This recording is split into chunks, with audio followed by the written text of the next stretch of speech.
Hey guys, I'd like to welcome you to the Kortex Media Podcast, where we navigate the fast-paced world of automotive and more. I'm your host, Korson Schmidt, founder at Kortex Media. Today, I have Joe Webb, founder of Dealer Knows. With 25 years in the automotive industry, Joe is renowned for blending sharp insights, having keynoted over 150 events, and pioneered best practices from internet, digital retail, to customer video messaging. A Drake University graduate, improv performer, and former advisory board member for leading CRMs and Women in Automotive, Joe's passion for education, communication, and process improvement has left an incredible mark on the car business. It's great to have you on, Joe. Thank you so much for having me, Korson. I'll never get over how those of you in the great white north say process. I never even noticed the difference between us saying process. Oh, really? Yeah, it's process down in the States, but I still love process. Do you say schedule? I say schedule. Okay, Is that right? All right, all Yeah. right. I got some words right, but yeah, that's just our Canadian twang, I guess, right? No, I dig it. I'm a big lover of Letterkenny and Shoresy. It's a good show. It's a good show. Back to the topic, cars, the industry, etc. Do you mind giving us a quick rundown of your background, Joe? Kind of share the story of turning down film school, which is originally what you went for, and then pivoting into the automotive journey, which now founding Dealer Knows. Yeah, well, I think that uh, what I'll say is that I think I initially went into college with the goal of becoming a lawyer because darn it if I didn't love arguing when I was in high school. But I also loved writing, so I went in to be sort of a journalism major with the goal of converting to law. Mm-hmm. And after a year or two, I realized I didn't want to.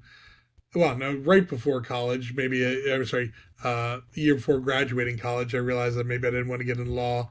I think my true love was movies and passion for writing about films, and so I was accepted to graduate film school, which I turned down to work for a year. That never comes back to haunt you. And and don't get me wrong, I make far more money now than I would have had I stayed as a film critic. I think I love movies too much to be a real film critic.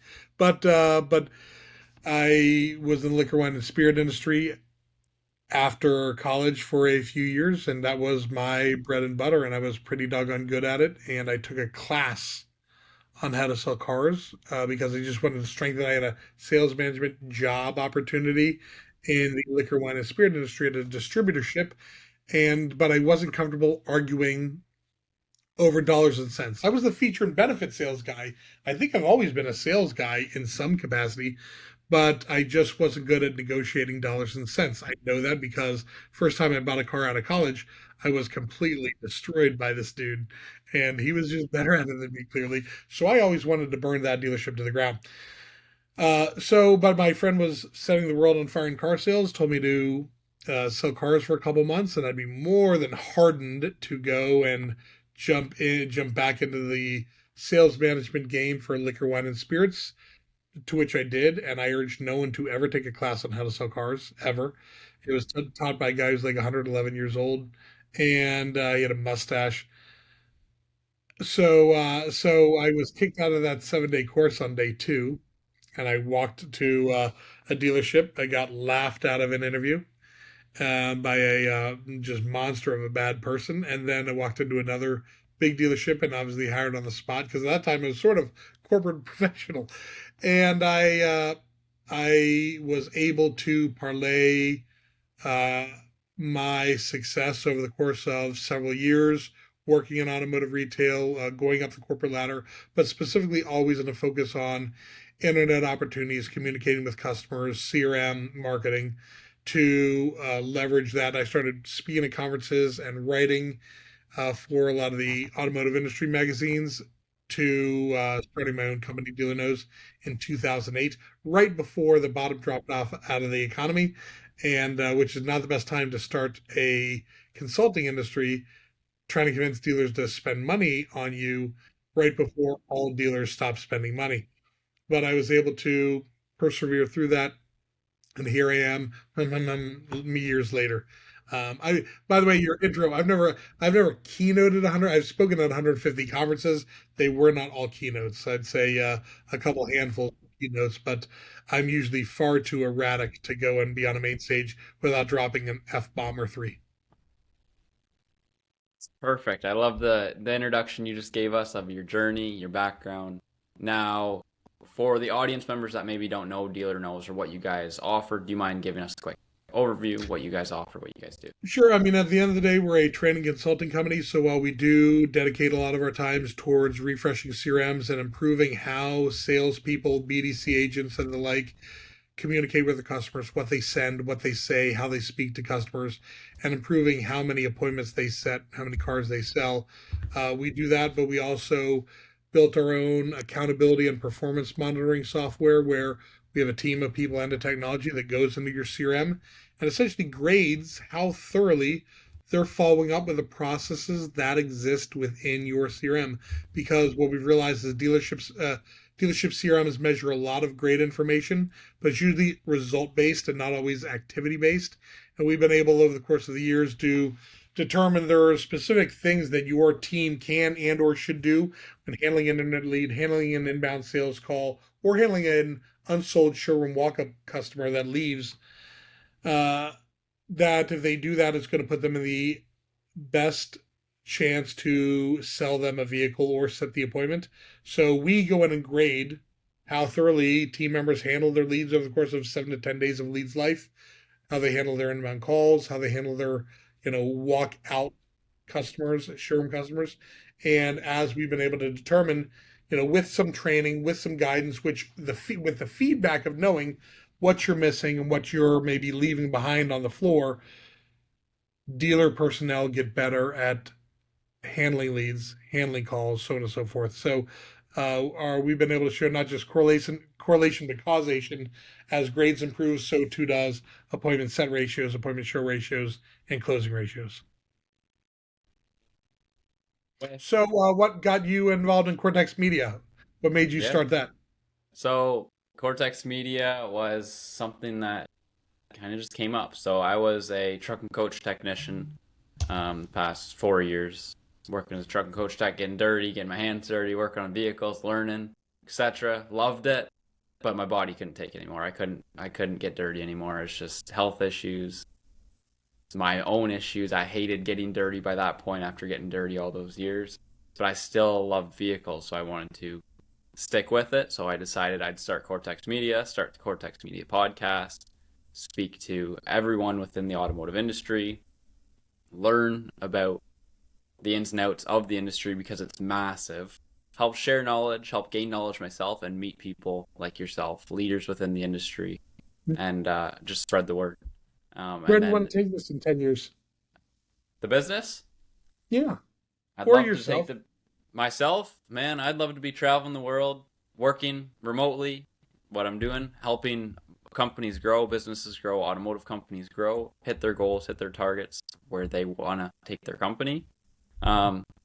And that's what I want to do. I want to settle down, create my own wealth, building vehicles. I want to help people build vehicles as well. I build my own vehicles. Right now working on a 78 Ford F-150 is actually my papa's. I don't want to get my hands dirty, but I want to build my own vehicles. I want to travel the world and I want to travel the world and settle down. If that is not a man of contradictions, I don't know what that is. If I'm working on my own vehicles getting dirty, hey, I'll do that. I'll take years off my own life working on my own vehicles, but it's not something I want to do every day for other people's vehicles, if that makes any sense at all. No, it's like watching your own kids versus watching somebody else's. It's exactly. So, but yeah, I love vehicles. I love automotives. That's why I wanted to stick with this industry, because it's massive. There's so much knowledge out there, so many leaders that know so much. And I get to learn about all the industry trends that are happening, where companies are needing help, why they need help, what is the issues that are driving these problems, and what are some solutions that companies are using to really fulfill the problems that they are having. So with that last comment I just said, what are some of the biggest problems you're seeing within dealerships right now? Where are they struggling the most? Where do they need the most help? So, I mean, there's going to be a couple things I throw out there. One is I think the integration of uh, the data tools, the tools that are able to analyze data and pairing that or matching that with their own in-store processes.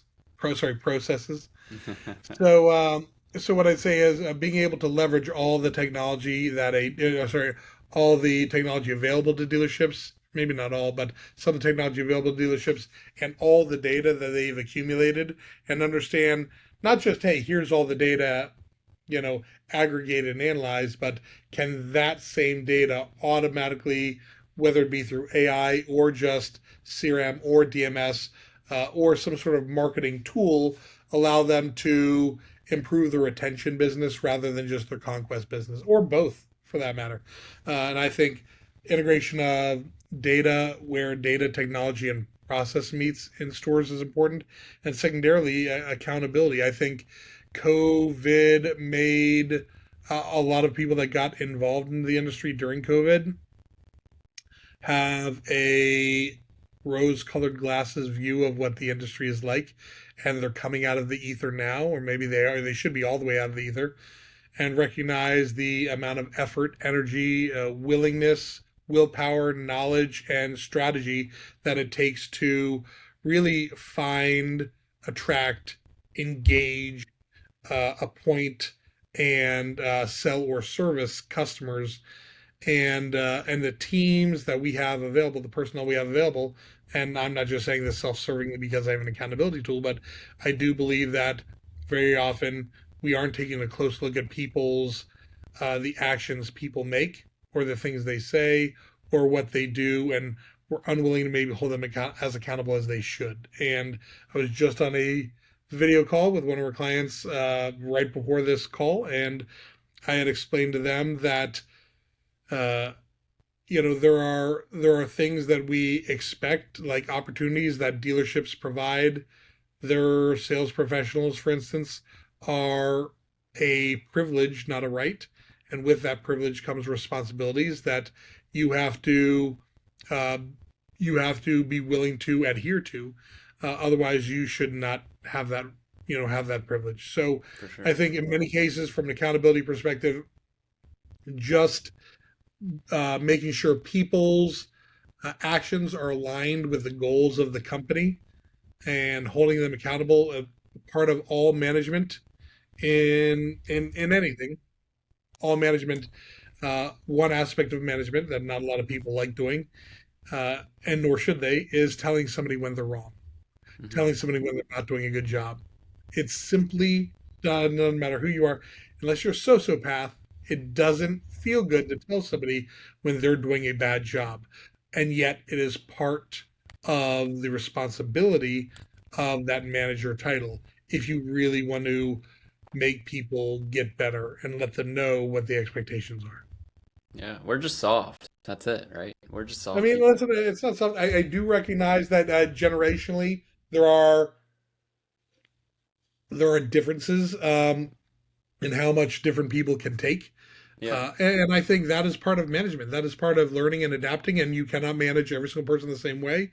yeah. I hear it every single time. When I go into some stores, I perform what I call an employee satisfaction survey, and I sit down one to one. And anybody who knows me, all the way down from salespeople, service people to general managers and owners, know that like I hold my integrity in very high regard. So if they're going to share something with me, I'm not going to just put them on blast as to who said it, what it said, but I'm really able to understand a lot about the culture, the shortcomings, the discrepancies, the benefits, the advantages of some dealerships, some marketing, some processes. And with that said, I can leverage a lot of that information to hear things that need to be addressed. Here's things that need to be improved upon. Here's things that need to be that are already doing great that we need to strengthen and use as a value proposition.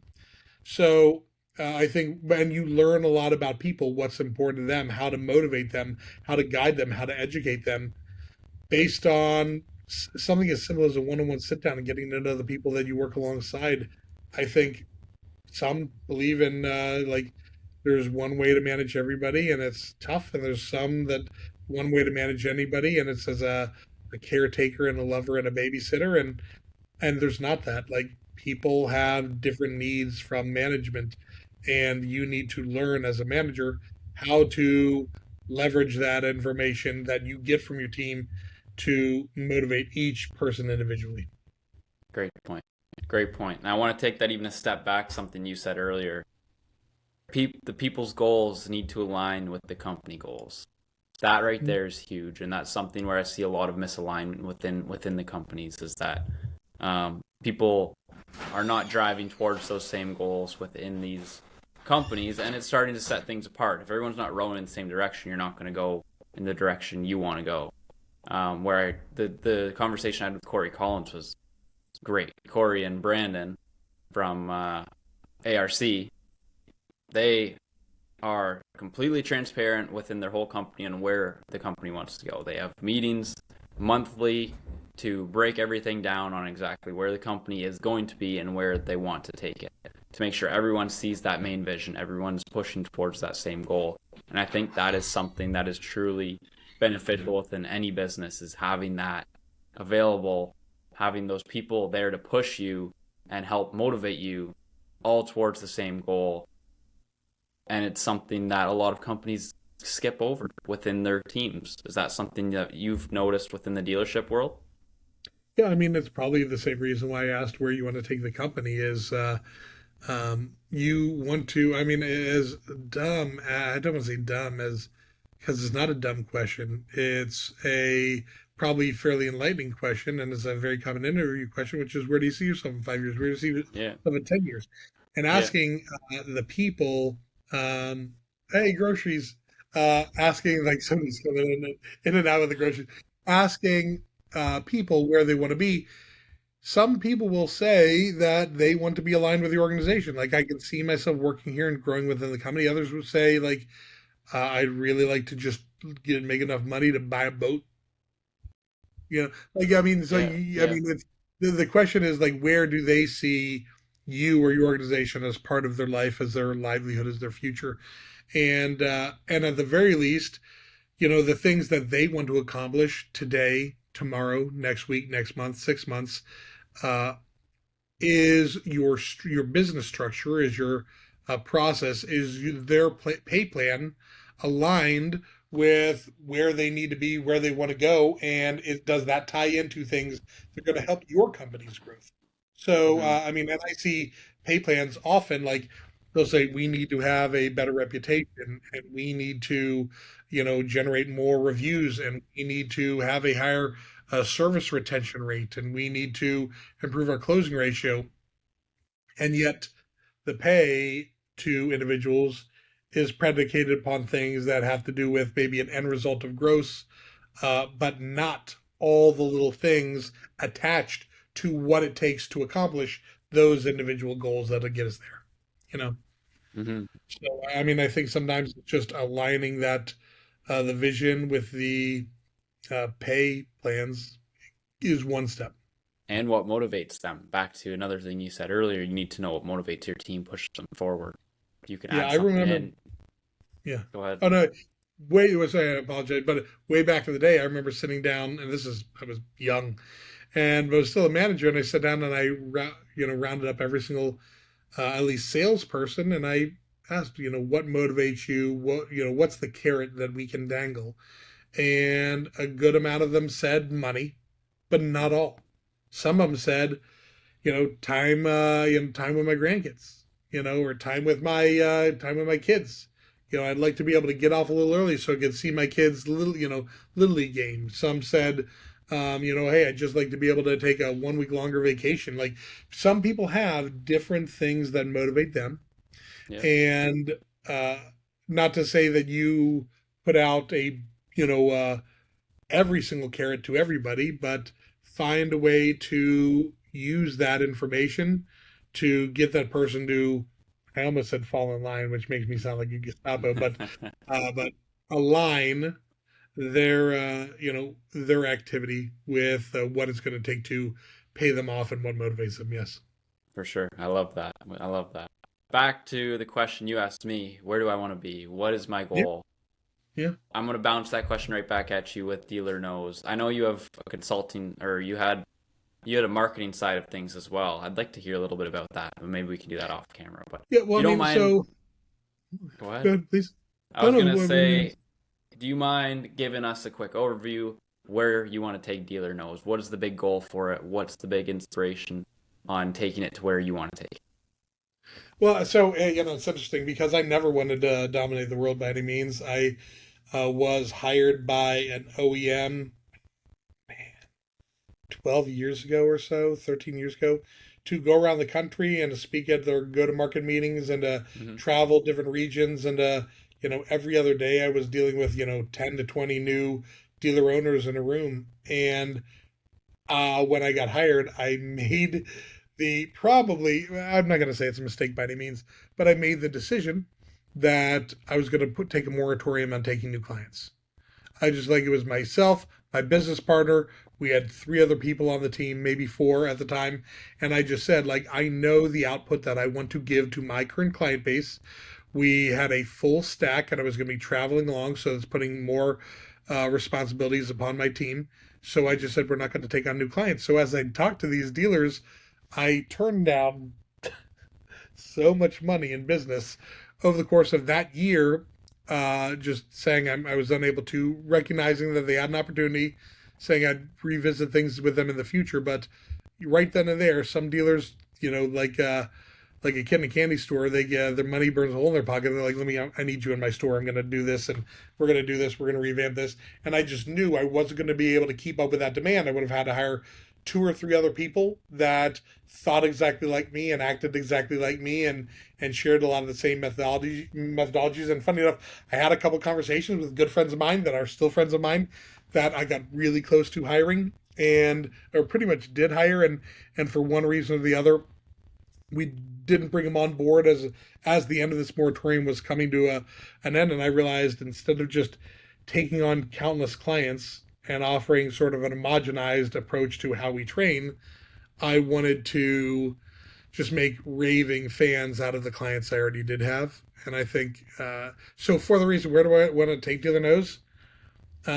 We are very happy with where we are. We can always take on, new clients. We have clients don't leave us often. So we've had clients who's been with me literally. I started in 2008. I have clients that have been with me since, and I started in October 2008. I have clients who've been with me since 2009, like early Wow. 2009, that are still with us. So uh, I'm an old man, and I've done very well in my life. So hey, like I will never stop working. But 10 years from now, no, I like my business partner Bill is one of my best friends. He's been with me since like maybe a year and a half into Dealer Knows, and he runs most of the ship now. So I will say that he will continue running the ship, and we have a great team of people. So we with our technology that's scalable. So that's something that I'd like to keep going. My legacy is more about as an individual is more about the impact I made on best practices as a whole and Hmm. some of the people that have impacted and put in positions of power around the industry. And that's what I look back on. So where do I want to take Dealer Knows? Exactly where it is now, just, with the ability to make more of an impact without ever being a sellout. Yeah. And what impact do you want to leave when you say impact? What impact do you really want to make It's when you well, it's decide to funny. step away from the industry? No, that's great. And can I tell you, this is such a stupidly large scale proposition or delusions of grandeur. But the first time I ever spoke at an automotive conference, Hmm. I want to say it was 2008, uh, before I started my company. And I may have spoken to one before, but I ended the session with, my name is Joe Webb, and my goal is to better the culture of car sales. It's a steep goal. I think I can do it, but I'm going to need your help. Who's with me? And I really hated coming up where salespeople have such a, for the longest time, and to some extent still do, some of it is deserved, have a bad reputation. And if you go in and Google used car salesman, you know what people envision as Yeah.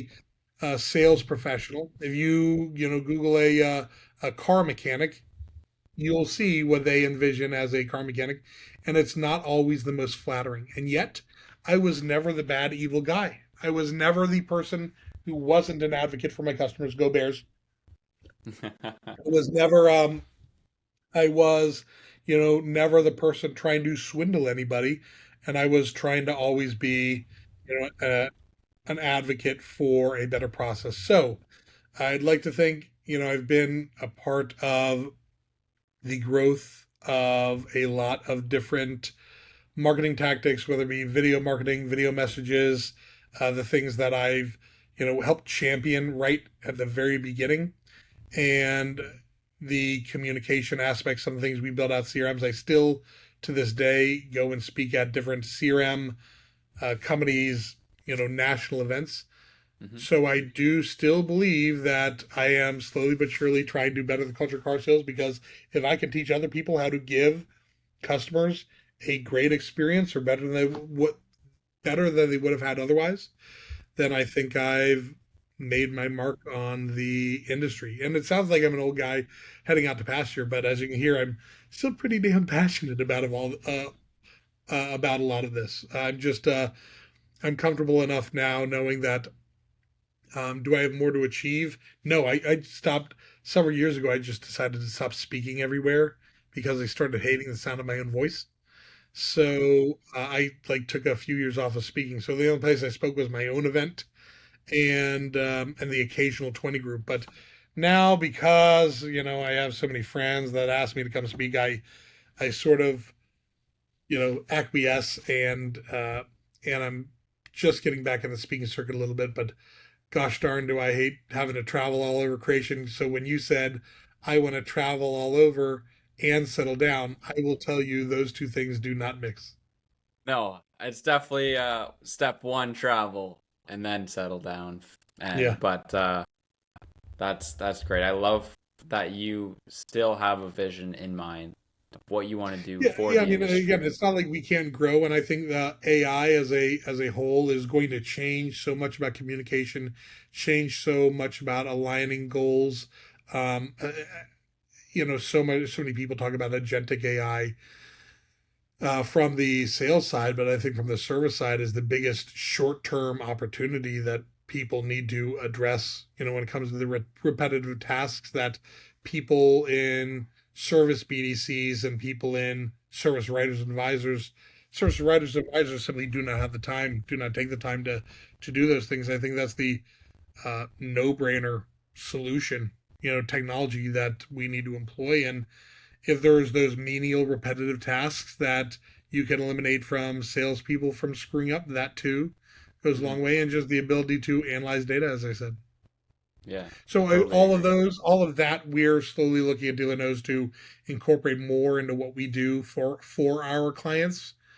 And but beyond that, I mean, when there's shifts in the industry, like Google saying, Google and their, what, 3 or 4 months ago, the changes they made in Gmail to what they consider spam and user marked spam.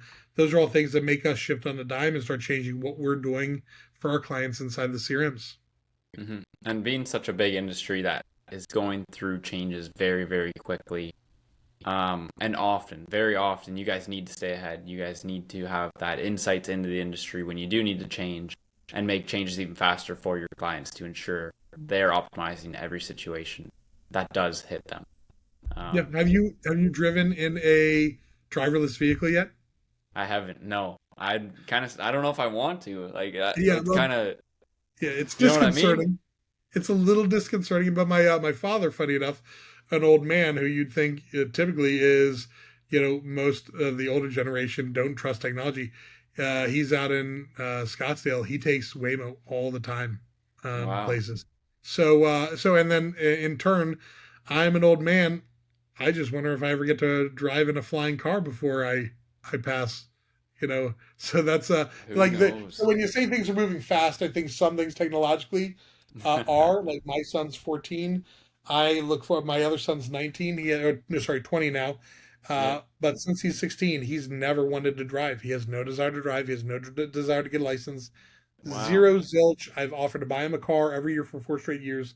No interest in it. My 14-year-old, he will, but at the same time, the one like thing I know for my 20-year-old is in 5 or 6 years he probably won't need to. In Yeah. 5 or 6, if you can stay nearby your work, your needs, the businesses you visit, your family, there's probably not much of a need to have to drive and deal with the cost of ownership. There will be other solutions out there for you. Well, just look at Amazon, right? They're making drones to drop packages off at your door. What's going to Right. happen with groceries? You're going to order groceries, they're going to show up at your door. Everything's becoming so convenient and Mm-hmm. so autonomous that we Yeah. don't need to be a part of it. It's going to be crazy what the future is going to bring. And like you said, flying cars, they built a flying taxi in China. So who knows how soon Yeah. that's going to be moving to North America. Like No, I it's mean, well, my buddy Charlie Vogelheim, shout out to Charlie, who's a brilliant guy and such a personality. He's probably one of the, aforementioned, I think he runs the Motor Trend uh, podcast, so he is steeped in flying cars. But as is my buddy Tim W. Jackson, he wrote a book called "Dude, Where's My Flying Car?" yeah. That's really good as well. So, like, I've got some friends who, I mean, they get to see them. They've seen those things going around. I just haven't been invited to sit in one as of yet. So whether or not that that happens in my lifetime, where I can get behind the quote unquote wheel or wing of one, is is still up in the air. But yeah, I mean, I think things will change and how we embrace technology. But at the same time, I still think from a vehicle ownership perspective, that will still they'll still go for the length of my lifetime, and where some people live will dictate that autonomous vehicles simply are not an option. So I still would like to believe that our biggest benefit is how we communicate with customers, how the organization, your dealership, and your company communicates with customers, whether that be B2C or B2B, how well you communicate and how well you make them feel loved and appreciated and valued and listened to goes a long way towards how they spend money with you. For sure. It's all back to fundamentals. You need to have that solid foundation. Then you can bring on those extra tools to just make your service that much better. But those Yeah. fundamentals, that foundation is step one. A lot of I've dealers and a lot of dealers hear that and they're like, Jesus, I just want to get my salespeople to be willing to pick up a phone, my service people to be willing to call and give somebody an update on their car, or send an email, or send a text that doesn't include an emoji or an acronym, or a misspelling. And there's still enough dealers out there that are dealing with the fundamentals, and dealer knows often helps make dealerships what I'd say is like bleeding edge of the fundamentals and the yeah, blocking and tackling. And if that's where we start with a lot of dealers that need help to need to coach their people up, that's what we do. amazing. I have a couple more questions. This one's kind Shoot. of a little bit out of the blue. So the company that I had a podcast with um, last week, they created a product, and I know Tesla has this product as well, but they created Volt Test. Basically, you plug it into your OBD2 port. If you have an EV vehicle, it tells you your battery health, how many charges it's had, fast charges, slow charges, etc. It gives you the data on the battery. Working with dealerships, is that a number that's truly going to be beneficial for dealers looking ahead into the future when trying to sell these used EV? Well, I mean, I don't know. I haven't personally seen the data that shows how, quick charges, fast charges, half charges impact the life of a battery. But I think once that data comes out, you would think that that could be information many would want to include on a if it impacts the life of the battery, you'd want to include on some sort of vehicle history report. Yeah, So that's interesting because as you say that, my mind immediately starts wondering and or wandering as to how do you market the product? How do you make sure customers are aware of the product? I mean, we could also say like oil changes, because you could go back all the way to say, are there oil changes per se that, if a dealer looks at a vehicle that has an oil change only once every 10,000, 11,000 miles versus a vehicle once every 4 to 5,000 miles, how much has that historically been able to impact the life of a vehicle? I don't know Hmm. that data. You said you a lover of cars and you fix cars. I I can do. tell you, I've never fixed a car in my life. I wouldn't know what to like. I've changed tires. I've never changed oil changes. Yeah. There's people that are trained to do that, so I don't have to screw that up. I've changed my wife's brakes once, and I was lucky enough that they still worked. So what I'll say is, I am not the get my hands dirty. I get my hands dirty with people, not product. Hmm. So or process as well, and not product. Yeah. But I think there's people out there that do that. So when I hear about the EV evolution and data that's being collected like that, I'd first want to know, A, it makes me happy to know somebody's collecting that data, Yeah. but then B, how that data is impacting the A, cost of ownership, B, value, or C, life cycle of a EV battery. Hmm. Now, um, I just want to go back to the question a little bit. You answered everything great. Your phone, you pull up your iPhone, you go to battery, it says, oh, your battery is 86% of what originally it had when you first bought it.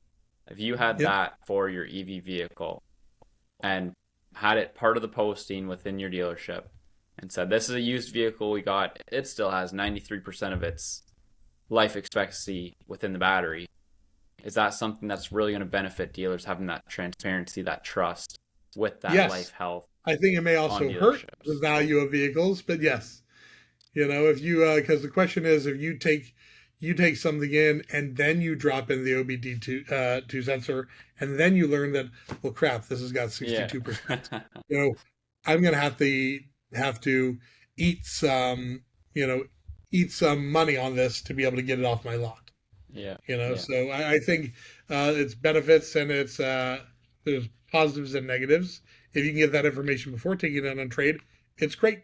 There's a tool down here in the States that I have dealers using called Vintel. It's the same thing where they drop in a sensor and it'll tell you every single thing, every single code, every single everything. And dealers use that information to determine what number they put on the vehicle. Hmm. Yeah, super helpful. A lot of great tools out there like this. Um, I got Why one are more you looking about it? question. Are you looking into investing? Hey, you never know. Maybe. No, it's something that when they brought it up, Voltest, I had them on the podcast. I never really heard about it. I'm like, I never No, really not thought nor have I. about Yeah. your EV Where are they battery where are they health. based? United States, South Carolina, I think, might not be positive, but United States, where they're based out Hmm. of. A newer company, newer startup, but Yep. it's something I never thought about. With electric vehicles, having battery health. Some may be Yeah. terrible, some may be good.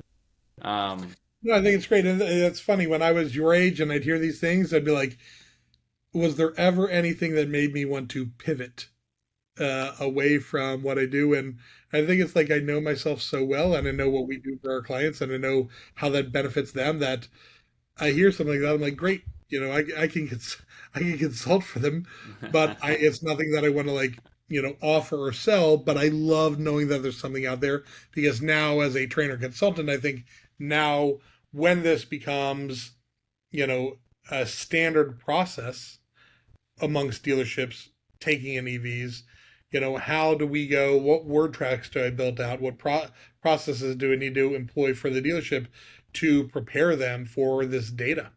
hmm. You know, Yeah. No, it's the industry is crazy. The world is kind of in a crazy spot right now. AV, EV, etc. I got one more question. I really want to bust this one out. and real Love. quick, have you attended an NADA conference yet? No, I haven't. Is it So worth once it? you do, what's that? NADA, the National Automobile Dealers Association. So Is they it get worth it? people, dealers. Yeah, it's wonderful. Next one is, I think, January, February. They get dealers, vendors from all over the world, but I never realized the sheer size and scope of the industry. I know people say it's like the second or third largest industry in America at least, but I never realized the sheer size and scope until you go to this event and you realize, from one side of the hall to the other, every Mm-hmm. single all the organization put into place to help car dealerships operate their business. Like there'll be a string of full size car washes washing cars inside an expo hall, just showing you, their wares, and from people that have offer every single type of social media offering, to every single different type of consulting, to every single different type of tech, to every single different type of helicopter, license. It's just ridiculous. So I think as you increase, continue this foray of your own education, make sure you get out to an NADA. You will be floored as to the size and scope, and I mean, maybe money involved Mm-hmm. in this industry. I think it's well worth your time. I'll definitely look into it, see if there's one somewhere up the Great White North up here No, sometime it's soon. always down. Yeah, it's always down the states. But I'm sure they. I've spoken enough times up in Canada that there's some great events up there too. Definitely. Definitely. I'll have to start checking them out. I haven't specifically looked yet. Still early in the journey, but it's something I do want to get to. Meet some more Yeah. people, get some more conversations in.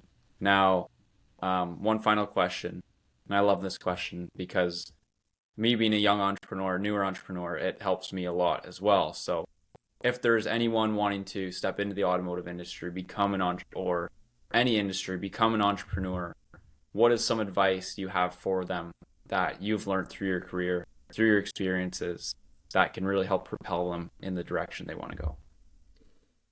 Um, don't take yourself too seriously. Take what you do seriously. I don't know if that makes sense. Like I'd say, like I never take myself seriously, but I take what I do very seriously. I think you have to build your awareness before you feel that you are ready to start a business. You have to ask yourself, are other people asking you to start it? Like, Mm-hmm. do you have clients? Do you have potential clients? Do you have other, people that you're going to serve saying, you need to build this so I can hire you? And if you aren't doing that and you're like, you know what, I'm pretty smart, I should just, like, you might not be ready. But when you do start it, go all in, align yourself with good people. Don't go after the quick buck.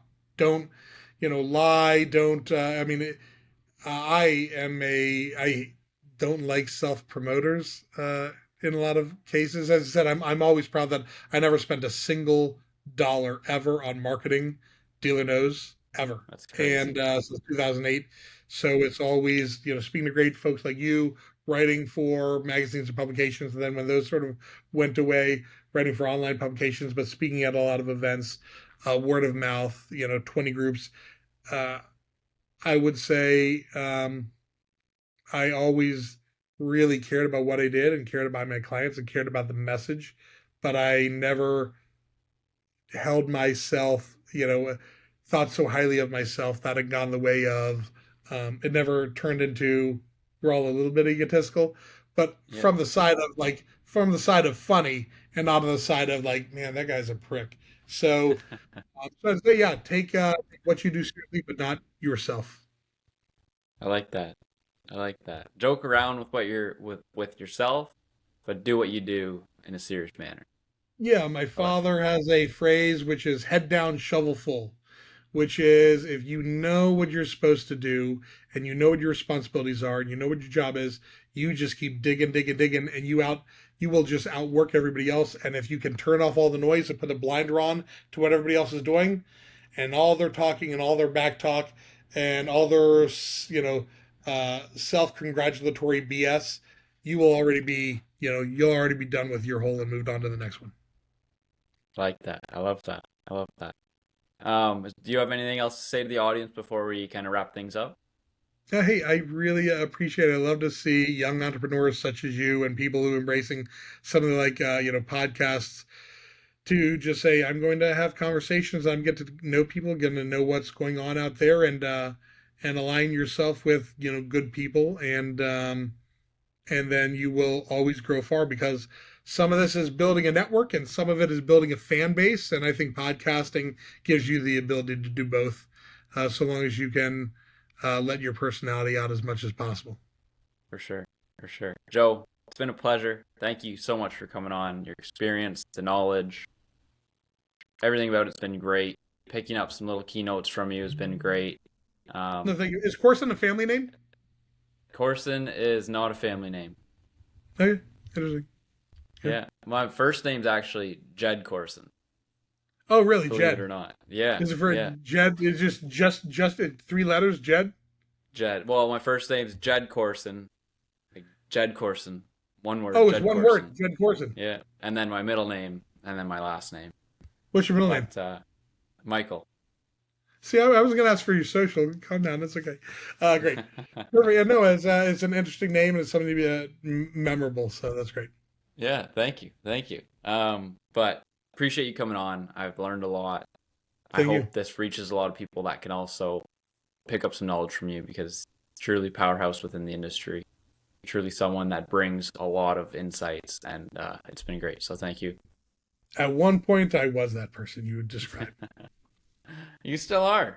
You're just a grown-up version. Yeah, much grown up. Too grown up. Thank you so much for having me, though. I appreciate it. Appreciate you having me on. Yeah, thank you.